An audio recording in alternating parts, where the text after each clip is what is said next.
आज जी हम आए हैं अपने खेत में। वैसे तो इसको जंगल में बोला जाता है। ये थोड़ा सा हमारा बाढ़ग्रस्त इलाका है। यमुना नदी की बाढ़ आती है जब मतलब मानसूनी बारिश होती है जुलाई में अगस्त में, तो यहाँ पे बाढ़ आ जाती है। तो ये थोड़ा सा यहाँ पे ये पहले तो जंगल की यमुना की ज़मीन थी, फिर यहाँ पट्टे कटे तो हमें मिल गई जिस पे ज़मीन कम थी। तो हमारा ये 2 एकड़ का खेत है। इसमें हमारा 2 एकड़ का खेत है, तो हमने इसमें 45 से 40 सिरसों की बुआई कर रखी है और सिरसों के साथ हमने गन्ना बो रखा। गन्ने की जो दूरी है 4.5 फीट है लाइन से लाइन की दूरी, 4.5 क्या 56 इंच तो है लाइन से लाइन की दूरी। हमने 2 फुट के जो गन्ने पेंडा बोल दो ना, कांची बोल दो, वो काट के हमने इसमें बो रखी।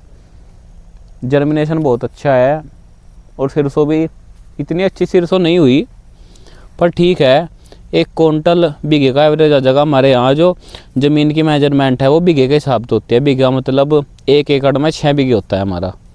तो इसमें हमने गन्ना बो रखा और गन्ने के साथ सिरसों बो रखी है। जो हमने गन्ने की बुआई करी थी हमें 2 अक्टूबर को, और गन्ने की बुआई के साथ हमने 3 अक्टूबर को उसमें पानी लगाया था। जैसे कि गन्ने की बुआई करी तो गन्ने की बुआई के साथ साथ उसमें हमने 1 गट्टा 2 एकड़ में 1 गट्टा पोटाश MOP, उसके साथ 2 गट्टे DAP, 2 बैग 50-50 किलो के 100 किलो DAP, और उसके साथ DAP के साथ 10 किलो सल्फ़र। ये तो हमने सारा का सारा, देखो जी ज़्यादा खड़ा होकर वीडियो बनाना ठीक है नहीं। ज़मीन से जुड़े लोग ज़मीन पे बैठे हुए अच्छे लगे तो बैठ के वीडियो बनाते हैं।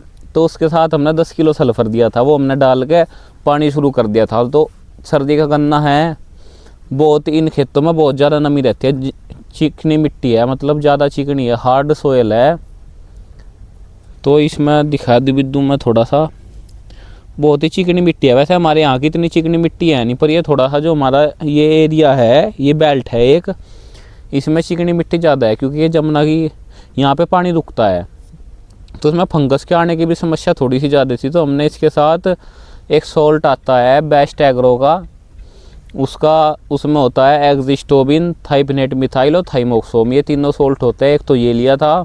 उसके साथ हमने जीवरस आता है एक मल्टीप्लेक्स का, उसमें पोटेशियम ह्यूमेट और फ्लूवेट होता है। ये दोनों 3 ड्रम इसके अंदर पानी के साथ इसके अंदर चलाए थे, जिससे कि जो पेंडे है उनको फंगस ना ख़राब करे। तो उसका हमें बेनिफिट भी बहुत मिला। उसकी वजह से हमारा जर्मिनेशन भी बहुत अच्छा रहा। जर्मिनेशन भी अच्छा रहा। हम थोड़ा सा नए खेती करने वाले हैं तो इतना एक्सपीरियंस नहीं है ट्रंच की खेती करने का, क्योंकि हमारा गन्ना ट्रंच का बोया हुआ है ये 56 इंच पे। तो उसमें हमारे पे गलती एक होगी हमारे से, तो कि जैसे कि हमने जो सरसों की बिजाई करी तो हमने खूड़ निकालने के बाद, गन्ने की बुआई के बाद, पैरों से उसके ऊपर 1-1 इंच मिट्टी करने के बाद हमने उसमें ऐसे ही सिरसों की बुआई कर दी थोड़ा यूरिया मिला के। तो वो क्या हुआ, जो बेड के ऊपर सिरसों चाहिए थे हमें, वहाँ पर तो सिरसों जमी नहीं, और जहाँ पे लाइन थी गन्ने की वहाँ पे सिरसों जम गई। तो उसकी वजह से गन्ना थोड़ा सा कमज़ोर रहेगा। सर्दी के जब फरवरी में इसकी हार्वेस्टिंग हो जाएगी उसके बाद गन्ना अपना चलना शुरू होगा। बाकी गन्ने का जर्मिनेशन बहुत अच्छा है। 98% जर्मिनेशन हमें मिला गन्ने का, और 98% जर्मिनेशन मिलने का के पीछे 2-3 कारण है। जर्मिनेशन का बहुत क्वेश्चन रहता है सबका, और मेरा भी आज से पहले तो बहुत था जब तक हम ट्रंच की खेती नहीं कर रहे थे, कि जर्मिनेशन कम आता था गन्ने का। जर्मिनेशन कम आता था तो प्रोडक्शन कम होता था। तो उसकी वजह से नुकसान तो रहता ही था कि सबका निकलता था। मतलब बहुत सारे लोग हैं 80 क्विंटल प्रति बीघे का, मतलब 1 एकड़ का 8-48 480 500 क्विंटल हमारा रहता था। 400 क्विंटल के आसपास तो थोड़ा सा रहता था कि हमारा गन्ना कम क्यों नहीं खिल रहा।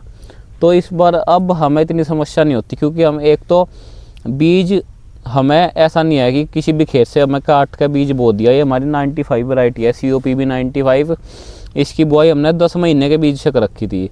जब अक्टूबर में हमने वो बोया तो उस टाइम पे हमारा गन्ना 10 ही महीने का था। 10 का होगा शायद 11 महीने का होगा, नहीं 10 ही महीने का गन्ना था। 20 नवंबर का बोया हुआ गन्ना था, वो 10 महीने का गन्ना था। हमने उसकी बिजाई करी और उसके साथ हमने फंगीसाइड इसके साथ पानी के साथ चलाई। और पानी बहुत ही कम पानी था, पतला पानी, जैसे कि 80% हमारा जो नाली थी वह भर गई, जो खूड़ था वो भर गया। तो हमने पानी बंद कर दिया। वो जो बाकी का 20% था वो उस पानी के बहाव से ही भर गया, क्योंकि हमारे यहाँ समरसेबिल का पानी नहीं होता, मतलब ट्यूबवेल का पानी नहीं होता हमारे यहाँ। बोरवेल तो हुए है तो ट्रैक्टर से पानी चलाना पड़ता है, मतलब मैनुअली, कि मतलब पावर का सिस्टम नहीं है यहाँ, तो तेल भी खर्च हो। तो इस वजह से हमने ट्रंच का ऑप्शन ज़्यादा बेहतर समझा कि हमारी पानी की बचत हो जाए। जो पानी की बचत होगी तो हमारे पैसे की बचत होगी। ट्रंच में एक और भी फ़ायदा है, एक तो इसमें दवाई कम लगती है, खाद कम लगता है, क्योंकि प्लांट पॉपुलेशन कम है, कम एरिया में गन्ने की बुआई हो रही कि 4.5 फीट तो लाइन से लाइन, 4.5 क्या 4.5 फीट तो लाइन से लाइन की दूरी बची गई, तो गन्ना तो हमारा थोड़ी एरिया में हो गया ना। तो इस वजह से हमें कम दवाई खाद का यूज करना पड़ा है और आसानी भी बहुत हो काम करने में गन्ने में। तो इस वजह से हमें ट्रंच का ऑप्शन ज़्यादा अच्छा लगा, और ट्रंच का ऑप्शन अच्छा है भी, क्योंकि हमारे यहाँ बाढ़ग्रस्त इलाका है जब इसमें 1 फुट क्या 9 इंच के आसपास तो हमने गहरे खूड़ निकाले थे, तो 9 इंच तो वो हो गया। उसके बाद हम 9 क्या 10-12 इंच इसमें मिट्टी चढ़ा देंगे, तो 1.25 फुट के आसपास वो हो जाएगी, डोल हो जाएगी गन्ने के आसपास, तो गन्ना गिरता नहीं। और एक यहाँ पे जल भराव की समस्या है, तो 2 फुट तो पानी खड़ा रहना मुश्किल होता है। जो पानी खड़ा हुआ रहता है यहाँ 1 फुट के आसपास रहता है, तो जो गन्ने की वाइट सूट्स है वो वर्क करती रहेंगी और गन्ने की ग्रोथ नहीं रुकेगी, क्योंकि गन्ने को या गन्ना क्या कोई भी फसल होगी उसको वाष्प कंडीशन चाहिए खाना बनाने के लिए। वाष्प कंडीशन मतलब उसकी जड़ों के पास नमी होनी चाहिए, पानी भरा नहीं होना चाहिए। जो पानी भरा हुआ होता है वहाँ पे, तो उससे वो सांस नहीं ले पाती, सांस उसका दम घुटा रहे। जब हमें लगा लो, जो अगर हमारा कोई नाक बंद कर दे और हमें बोल ले कि पानी पी लो, आप खाना खा लो, हम नहीं खा पाओगे। ऐसा ही जो नेचर है वो हमारे प्लांट्स का है, तो इसके नेचर का भी हमें ध्यान रखना चाहिए, अपने नेचर का भी हमें ध्यान रखना चाहिए, हमारे वातावरण का भी हमें ध्यान रखना चाहिए, कि ऐसा ना हो कि हम अपनी आगे निकलने की भाग दौड़ में अपने पर्यावरण को पीछे छोड़ दें। क्योंकि ये जो मिट्टी है हमारी माँ है, इसका ध्यान भी रखना बहुत ज़रूरी है। जब ये हमारा खेत था, हमने इसमें पहले गोबर की खाद निकाल ली, सब कुछ अच्छे से तैयार करा, ट्राइकोडर्मा माइक्रोराइजा डाला, जिससे कि जो जैविक कल्चर है खेत का वो अच्छे से बना रहे। आजकल लोग क्या कर रहे, गन्ना कटाए, कोई भी फसल कटी, उसके कटते सारे एकदम दोबारा से दूसरी फसल बो दी, वो गलत है। कम से कम एक तो खेत के फसली अवशेष नहीं जलाने चाहिए, और जो कुछ भी खेत में आप ऑर्गेनिक मैटर जितना ज़्यादा से ज़्यादा डाल सको वो डालना चाहिए, वही अच्छा होता है। बाकी लंबा वीडियो ना करते हुए थैंक यू सभी को, मोस्टली जानकारी भी पूरी होगी। दोबारा से मिलते हैं एक नई वीडियो के साथ।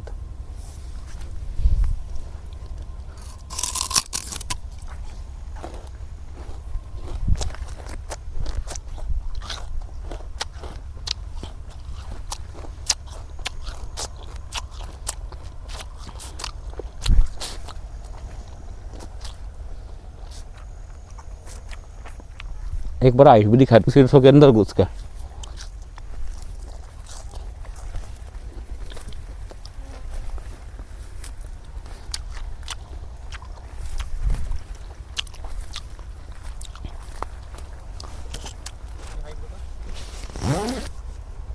मतलब 5-5.5 फीट की हाइट होगी इसकी सिरसों की, और बाकी ये टूट भी रही और उन्हें तोड़ दी सिरसों। अब आप बोल लो कि हर बात में ओले का जिगर, हर बात में ओले का जिगर, तो ओले जी मेरा बहुत नुकसान करा। आपकी हाइट कितनी है? मेरी हाइट 5.11 है जी, और मेरी हाइट के आसपास तो है ये 6 फीट की या फिर 5.11 की तो सिरसों है। देख लो मेरे गले तक है रही, कुछ मेरे सर से भी ऊपर जा रही, और इसमें अभी फूल चल रहा, अभी तो ये बहुत ऊपर तक जाएगी। बहुत अच्छी सिरसों है। देखते हैं क्या एवरेज रहता है। ये सरसों सह फसली का ये फसल है, ये फ़ायदा है। ये सरसों जितना साल भर में हमें गन्ने में खर्च करना पड़ेगा ना, उससे ज़्यादा हमें दे के चली जाएगी। तो गन्ने की तो फसल हमारी बचत की होगी, सरसों ने हमारा खर्चा उठा लिया। तो ये फ़ायदा है सह फसली का। बाकी बहुत अच्छा खेत खड़ा लग रहा है यहाँ से सरसों का। यहाँ को कुछ अच्छी सरसों है, बाकी पिछली तरफ थोड़ा सा छिद्दापन है सरसों के अंदर, पर कोई बात नहीं, अच्छा रहेगा।